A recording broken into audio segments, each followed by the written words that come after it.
Sanibonani and welcome to Wisdom X Magaziwe. Imina ke ingane yamakhehla amadala, amakhehla amakhulu, amakhehla amahle. If you're watching for the first time, siyakwamukela. We are all about sharing wisdom, healing and sharing light for the world to become better.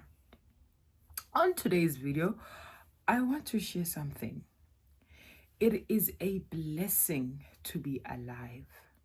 It is a blessing to be alive. Giyazi ingane zesithunywa, ingane eziphiwe that are gifted. Sometimes you cry and say, yo, anglali. Every 10 minutes, 1 a.m., 2 a.m., 3 a.m., ngivele ngiphaphame. Kube ngathi kuba khona into engicindezelayo. It is very, very, very much a blessing to be alive.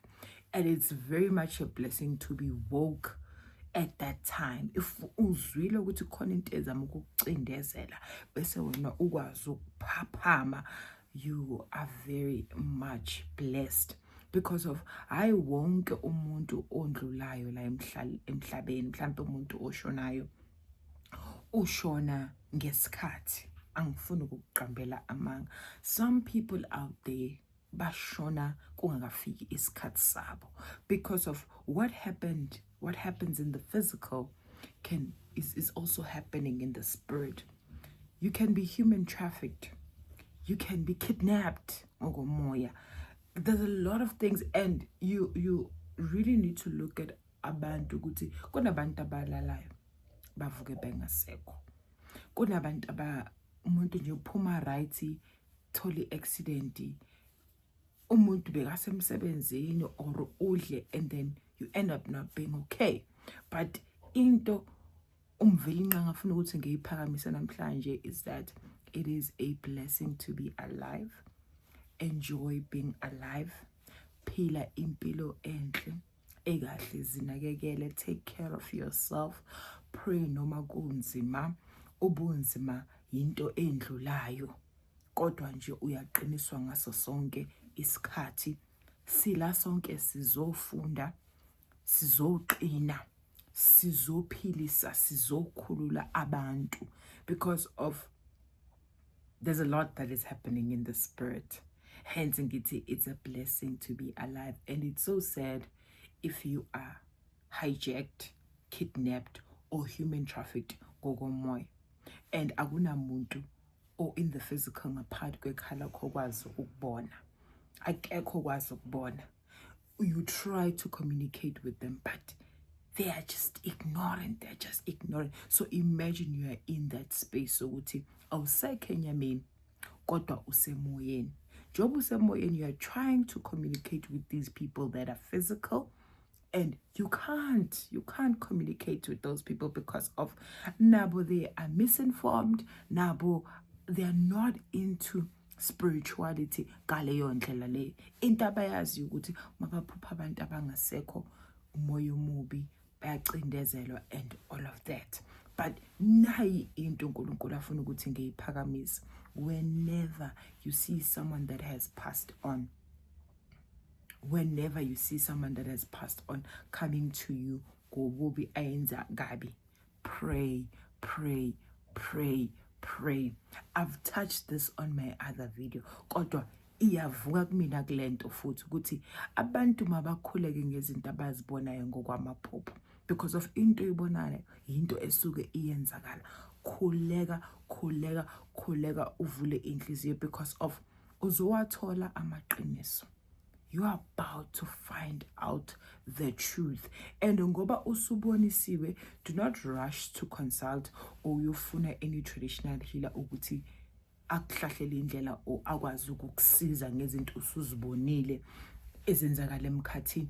Wena hlala ukhuleke, because of there's a reason why God allowed you to see that. There's a reason why uNkulunkulu avumile ukuthi ukwazi ukubona ukuthi what is happening with this particular person, kwenzakalani, and ngesikhathi everything will be revealed. There are so many stories where people are saying, hey, umntana sekhaya or ubhuti or umalume wathetshulwa methethula loyo muntu loyo saboniswa ukuthi ukuphi sathi siyazama ukuyomlanda azange sikhona, we were never successful, and even till today asikaze sa-communicate naye, asikaze sambona loyo muntu loyo. Hence ngithini, it is very much important to stay prayerful.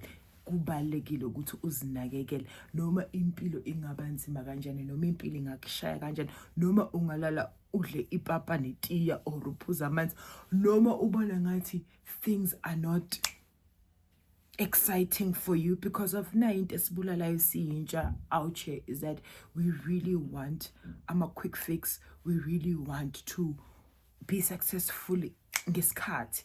I mean, I'm running my own race. I don't even think it's a race. I think it's a journey. It's more like a marathon. If I'm too obsessed about having a lot of followers and then everybody following me, to me it's like if God gives me everything right now, that means I'm done. That means soon enough uphelile ngami. But if everything is a process, I'm learning about myself, I'm learning about my gift as I'm going through. But mongezwa izinto abantu abaziyenzayo omongabhekiswa ngelihlo lakamoya ukuthi kwenzakalani kwamakhelwane wakho, uwenza ngani ukuthi abe lalo muntu lo, you'll be shocked. You'll be shocked. So if ukusase isikhathi sakho ukuthi udle ipapa netiya, it is okay. Uphuza amanzi, it's okay. To look, it is okay. Siyeza isikhathi sakho. God is not a fool. Akasisona isilima uNkulunkulu. Into nje ayifunayo ukuthina ukuthi sithandaze. Ngiyazi ukuthi siphila emhlabeni wamabayibayi. Ngiyazi ukuthi siphila emhlabeni wobukhazikhazi. But trust you me, the dark side looks at your heart, looks at things that you like, and then they use you. They use you. It is a blessing to be alive. I'm repeating this. It is a blessing to be alive. Wena usubonisiwe ngabanye abantu abasabandlulile abaphakathi kwekhaya lakho, maybe ubaphupha kabi or ubaphupha kahle, continue to pray. Continue to pray. And this thing of neglecting the graves, it's not good. It's not good. Angisho ukuthi abantu abayohlala emangcwabeni bahlale bawavakashela. No, just once, at least once uhambe uyocheck uyobona clean ungafika ukhuluma clean, and then come back, and then trust you me, you continue to pray. Ubona izinto zilunga, ubona loyo muntu owakini alithola usizo, ngoba uNkulunkulu mvelinqangi uyothumeza ezakhe izingelosi ukuthi zimhlangabeze, maze imhlangabeze kanjalo zikwazi ukumlekelela. Thole ingelosi zakhe, because of trust you me, us in the physical, the only way we can connect in the spirit, it is us praying, it is us meditating. But the problem ukuthi ngoba sila emhlabeni, this flesh esiphakathi kuyona, it limits us because of sila. Hence ngithi umulala, your body rest and your spirits just starts to work and travels and see things. Or when you pray, constantly pray, uba persistent in prayer, you see things, and you're just like, life is spiritual. Wobonga if uyavuswa, if you are under attack. Wobonga.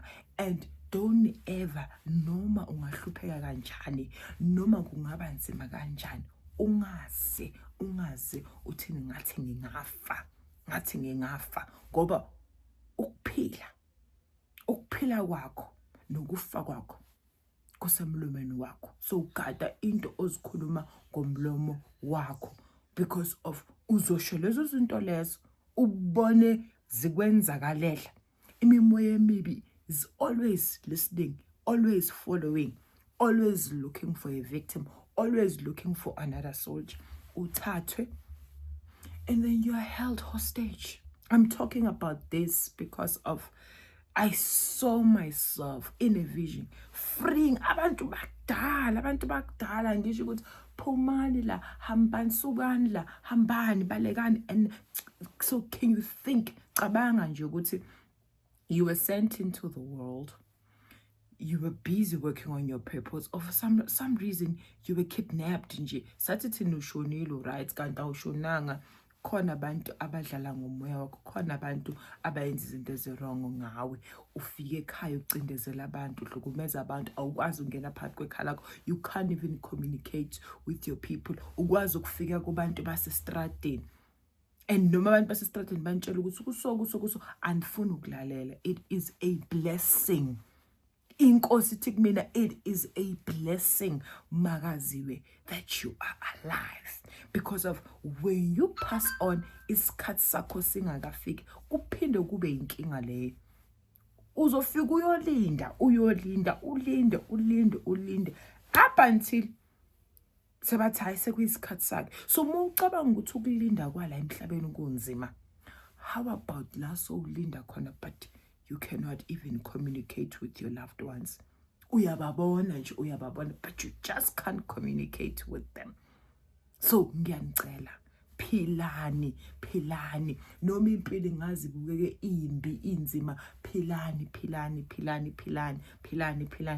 Impilo akusubu fancy kuphela. Be content in who you are. Be content in where you are in life. Being alive alone, it's a blessing. Bakhona abantu namhlanje abafisa ukuthi kube bayaphila. Bakhona abantu ababhekiswe emuva ukuthi uyabo kube wabekezela. Kube kuphi namhlanje? Kuhle ke inkosi maseyikubiza usuqedile. Uyazi ukuthi awuzuloko lulindiswa, uwenzile umsebenzi wakho, isikhathi sakho sokuthi undluleke manje, undlule. Uye la kumele ukuthi uye khona. Ngiyanithanda, akube nobumbano, nozwano, nothando ngaphakathi kwamakhaya wenu. It is a blessing to be alive. Noma umhlaba ungazama ukusikhohlisa kanjani ukuthi asinamali, asikho bahle, asikho fancy, uthi mawubheka abangani bakhe eceleni bayaphumelela bana yonke into, hey, awazi ukuthi bayenza ngani. And ungacabanga ukuthi ukushona it's a solution. Obunye obunzima lobo beyaqala and unganayo umveli inqangi, ungamazi umveli inqangi lapho kuba nzima nyanyana, kuba nzima. I love you guys.